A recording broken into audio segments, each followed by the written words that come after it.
नमस्कार दोस्तों, जय श्री कृष्ण। मेरे YouTube चैनल में आपका बहुत बहुत स्वागत है। आज के इस वीडियो में हम बात करेंगे कि ऐसे टू व्हीलर सर्विस सेंटर जहां पर न्यूमेटिक रैंप लगी हुई हैं और वो बहुत ज़्यादा प्रॉब्लम फेस कर रहे हैं उन लिफ्टों को लेकर। दोस्तों, थोड़ा सा डिस्कशन कर लेते हैं कि ये लिफ्ट कौन कौन से प्रकार की होती हैं।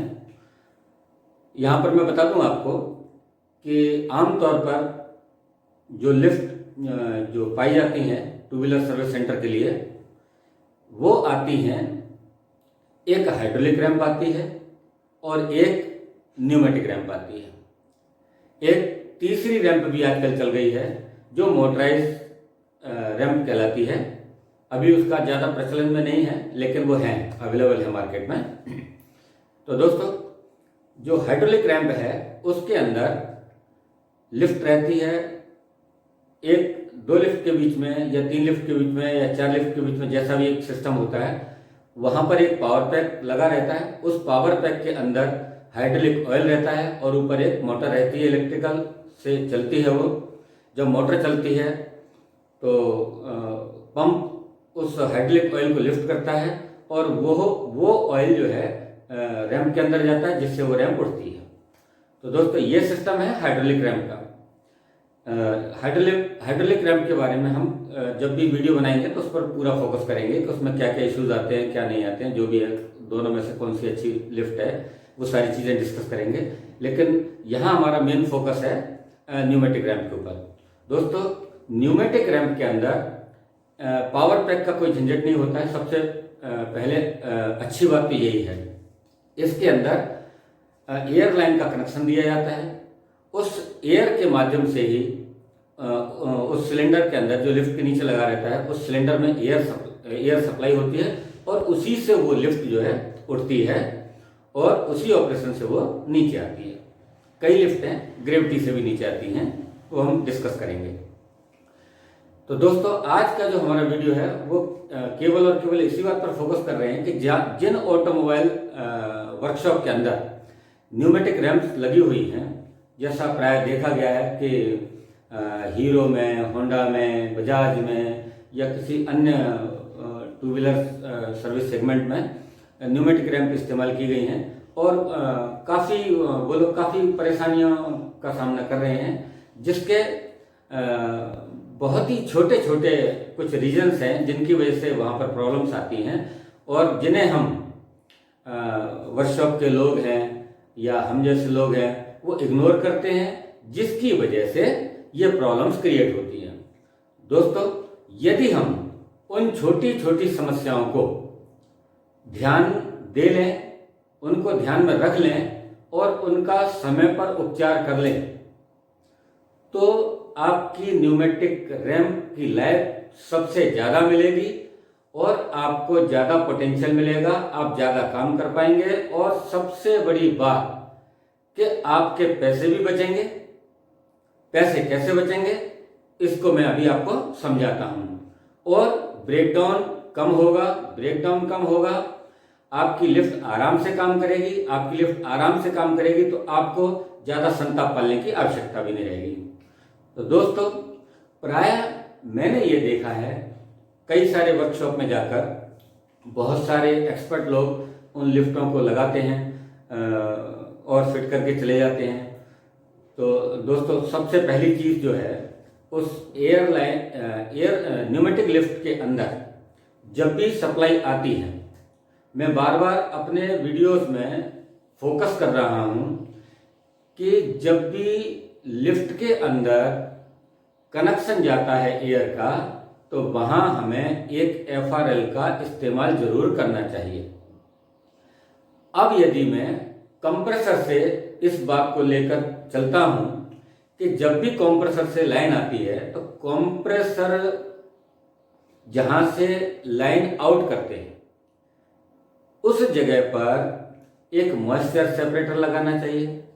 अगर आप सक्षम हैं, बड़ी पार्टी हैं, तो आप वहाँ पर ड्रायर भी लगा सकते हैं, जिससे मॉइस्चर कंटेंट्स वहाँ सेपरेट हो जाएगा काफ़ी हद तक और उसके बाद जो कुछ थोड़ा बहुत मॉइस्चर बचेगा वो वहाँ पर एक तो मॉइस्चर सेपरेटर से अलग हो जाता है, और उसके बाद जब ये लाइन पूरे सर्विस सेंटर के अंदर घूमती है तो वहाँ पर हमें ज़रूरत के मुताबिक या तो फिल्टर लगाना चाहिए या फिल्टर रेगुलेटर लगाना चाहिए या फिल्टर रेगुलेटर और लुब्रिकेटर को लगाना चाहिए।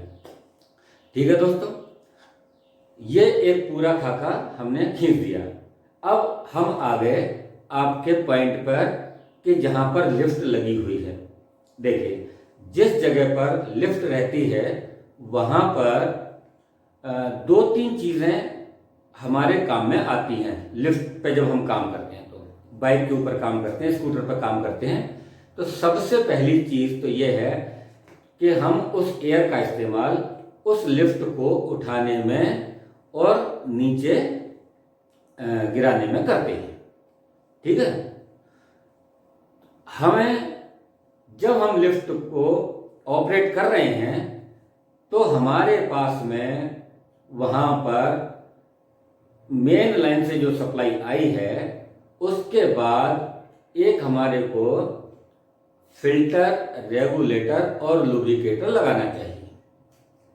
कई जगह देखा गया है कि केवल एक फिल्टर लगा के अपना काम कर देते हैं, जो दोस्तों ठीक नहीं है। बहुत सारी जगह पर देखा है और प्राय देखने को ही मिलता है। अब कारण क्या है भगवान जाने, वो क्यों ऐसा करते हैं। जहां तक हमारी समझ का सवाल है वहां पर कंप्लीट फिल्टर, रेगुलेटर और लुब्रिकेटर होना चाहिए। क्यों कि हमने मॉइस्चर सेपरेटर लगा रखा है कहाँ, कंप्रेसर के पास। कंप्रेसर के नीचे ही हमें एक ऑटोमेटिक ड्रेन वाल्व भी लगाना चाहिए, जिससे कंप्रेसर की टंकी का पानी ऑटोमेटिक निकलता रहे। ये दोनों चीज़ें बहुत ही महत्वपूर्ण हैं और इनसे हमारा बहुत सारा पानी जो टैंक के अंदर जमा है वहाँ से निकल जाता है। यहाँ पर एक बात आपको भली प्रकार से समझ लेनी चाहिए, जिसको मैं आज दबाव दे के कह रहा हूँ कि इस पूरे विवाद की जड़ केवल और केवल पानी ही है।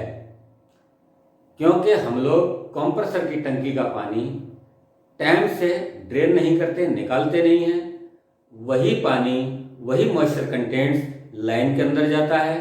इसीलिए हमने सजेस्ट किया है कि जब भी कंप्रेसर के बाद एक लाइन निकलेगी तो वहां पे हमें एक मॉइस्चर सेपरेटर लगा देना चाहिए। काफ़ी कुछ मात्रा में वहां से पानी ड्रेन हो जाता है। यदि हम रोज रोज वहां उस पानी को नहीं निकाल सकते, उस मॉइस्चर को नहीं निकाल सकते, तो दोस्तों आजकल ऐसे सिस्टम आ गए हैं कि आप ऑटोमेटिक ड्रेन वाल्व भी वहां पर लगा सकते हैं। तो पहला ड्रेन वाल्व हमने कहाँ लगाया, कंप्रेसर की टैंक के नीचे एक ड्रेन कॉक दिया रहता है, आप आराम से देखेंगे तो मिलेगा आपको। दूसरा कि जब हमने मॉइस्चर सेपरेटर लगाया है उसके अंदर फ्लोट टाइप के ड्रेन वाल्व आ गए हैं आजकल, कि जब भी पानी नीचे स्टोर हो जाता है तो वहां से वो पानी निकल जाता है। ठीक है, तो ये भी एक हेडक खत्म हो गया, वहां पर भी जरूरत नहीं किसी को। अब हम आ जाते हैं लाइन के अंदर। जब लाइन के अंदर आ गए और हमें जहां पर हमारी लिफ्ट चल रही है, रैंप चल रही है, उस जगह पर हमने लगाया क्या, FRL, फिल्टर, रेगुलेटर, लुब्रिकेटर।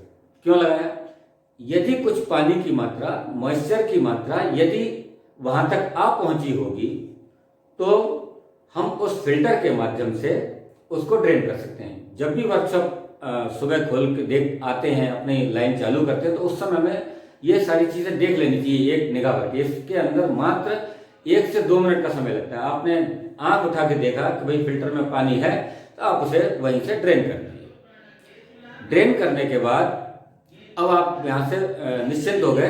अब वो लाइन जो है आगे जाती है। उसके बाद हम आते हैं कि रेगुलेटर का क्या फंक्शन है।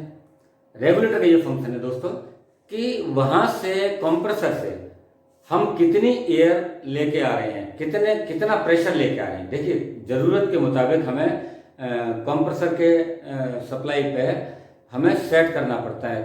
लाइन कुछ ज़्यादा लंबी होती है तो हो सकता है हमें वहाँ पर 8 kg का प्रेशर रखना पड़े, हो सकता है 9 kg का प्रेशर रखना पड़े, ये या फिर हमारा 7 kg से काम चल जाए।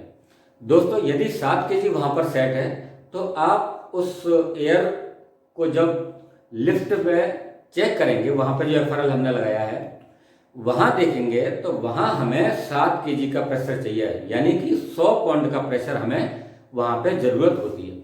तो जो रेगुलेटर लगा हुआ है जहाँ से लिफ्ट चल रही है वहाँ पर उस जगह पर हम देख लेंगे कि 7 kg का प्रेशर है क्या या 100 पाउंड का प्रेशर है क्या। यदि है ओके, अब हम इसके आगे चलते हैं। लुब्रिकेटर का दोस्तों ये फंक्शन है कि जब हम न्यूमेटिक रैंप में जो सिलेंडर है उसको ऑपरेट करते हैं तो जैसा कि हम जानते हैं कि सिलेंडर को भी लुब्रिकेशन की जरूरत होती है, क्योंकि उसके अंदर रबर की सील रहती है। उसको लुब्रिकेशन देने के लिए वहाँ पर FRL का जो लुब्रिकेटर है वो काम करता है।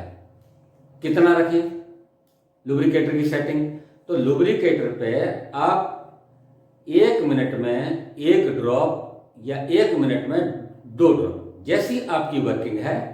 ज़्यादा भी रख सकते हैं, कम तो रखने की आवश्यकता नहीं है, इतना तो जरूरी है। 1 मिनट में 1 ड्रॉप या 1 मिनट में 2 ड्रॉप तो चाहिए ही। यदि हम ऐसा करते हैं तो इस समय जो हमारी एयर की सप्लाई जो आई है न्यूमेटिक रैंप के सिलेंडर में अब पूरी तरह से परफेक्ट है। इतना सिस्टम जब हम कर लेते हैं तो आप समझिए कि ये पूरा सिस्टम हमारा ओके है। अब आप आराम से लिफ्ट को चलाइए। यही चीज वहां से लुब्रिकेशन होकर जब एयर निकलेगी तो आपके हैंड लीवर बॉल में जाएगी, जिससे लिफ्ट को हम ऊपर और नीचे करते हैं। वहां पर भी हमें ऑयल की जरूरत पड़ती है और सिलेंडर को भी जरूरत पड़ती है।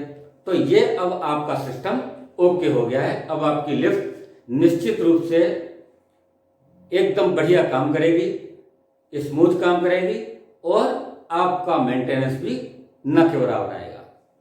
और इससे भी ज्यादा जो महत्वपूर्ण बात है, जो मैंने आपसे कहा था कि पैसा आपका बचेगा। दोस्तों जरा सी सजगता यदि हम बरतते हैं तो इससे यह होगा कि आप पूरे सिस्टम के अंदर अपने अपने पॉइंट्स पर देखेंगे कि कोई लीकेज तो नहीं है। यदि लीकेज है तो उसको हम दुरुस्त कर देंगे। जब लीकेज को दुरुस्त कर देंगे तो निश्चित तौर पर कंप्रेसर में एयर पर्याप्त रहेगी और वो बार बार कम चलेगा। जितना कंप्रेसर कम चलेगा उतना ही हमारा इलेक्ट्रिसिटी का बिल भी कम आएगा। तो दोस्तों हम इस प्रकार से अपने पैसे बचा सकते हैं। दूसरा एक पॉइंट और आता है कि गन चलाने वाला, जिससे हम नट बोल्ट खोलते हैं। जो नट बोल्ट हम खोलते हैं दोस्तों, उसको भी लुब्रिकेशन की जरूरत पड़ती है। वहां पर भी आप फिल्टर, रेगुलेटर, लुब्रिकेटर, ये तीनों चीज लगाइए। वहां पर भी यही तीनों चीजें काम करेंगी। 7 kg का प्रेशर चाहिए, फिल्टर्ड एयर चाहिए और गन को भी लुब्रिकेशन की जरूरत चाहिए। इसलिए हम उस लुब्रिकेटर को जो हमने बताया है कि 1 से 2 ड्रॉप पर मिनट उसको अलाउ करें, उससे हमारी गन भी ठीक चलेगी और बहुत सालों तक चलेगी। आपका मेंटेनेंस नहीं आएगा, बार बार खोलने की जरूरत नहीं पड़ेगी, सारी चीजें व्यवस्थित हो जाएंगी। तीसरा पॉइंट आता है कि जहां पर हम न्यूमेटिक गन प्रयोग करते हैं, कौन सी वाली? एयर ब्लो गन कहते हैं जिसको, हवा मारने वाली गन। हवा मारने वाली गन में लुब्रिकेशन की कोई आवश्यकता नहीं है। वहां पर केवल और केवल एक फिल्टर की रिक्वायरमेंट रहती है। क्यों? क्योंकि जब भी हम गाड़ी को वॉश करके लाते हैं तो कुछ पार्ट्सों पे हमें एयर लगाना पड़ती है। वहां पर हमें किसी भी प्रकार के ऑयल कंटेंट्स की जरूरत नहीं है, इसलिए हमें वहां पर लुब्रिकेशन यूनिट की जरूरत नहीं है, लुब्रिकेटर की जरूरत नहीं है। ठीक है दोस्तों। अब एक पॉइंट और आता है जो कहीं पर आप सेपरेट दे सकते हैं कि जब भी हम फिल्टर को क्लीन करते हैं तो दोस्तों यहां पर आपको क्या चीज ध्यान रखना है कि यहां पर आप एक मिनी फिल्टर रेगुलेटर लगाएं। जब भी आप बाइक के एयर फिल्टर को साफ करते हैं। तो क्यों?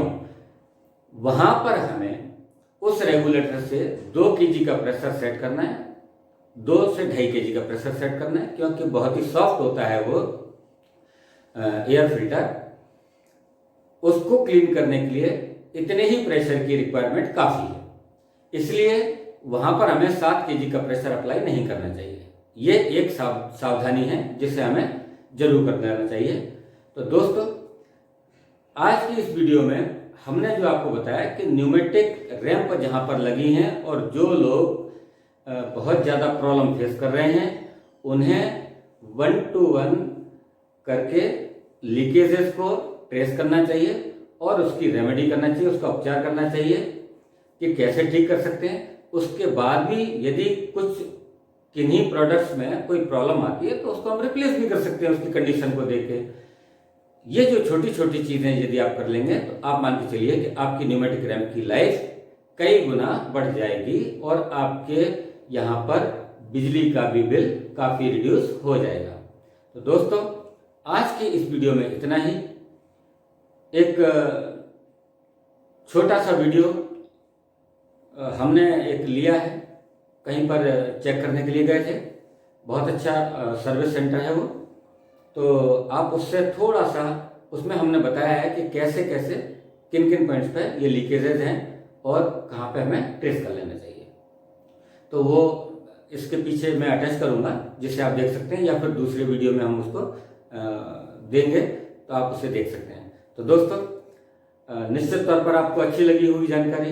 यदि ये जानकारी आपको अच्छी लगी हो तो आप हमारे इस वीडियो को लाइक करें, शेयर करें और दोस्तों हमारे चैनल को सब्सक्राइब करना न भूलें, क्योंकि हम इसी प्रकार से जो बहुत छोटी छोटी जानकारी हैं और बहुत ज़रूरी हैं जो आपके साथ हम शेयर करते हैं, अपने अनुभव शेयर करते हैं, उनसे आप भी लाभ लीजिए।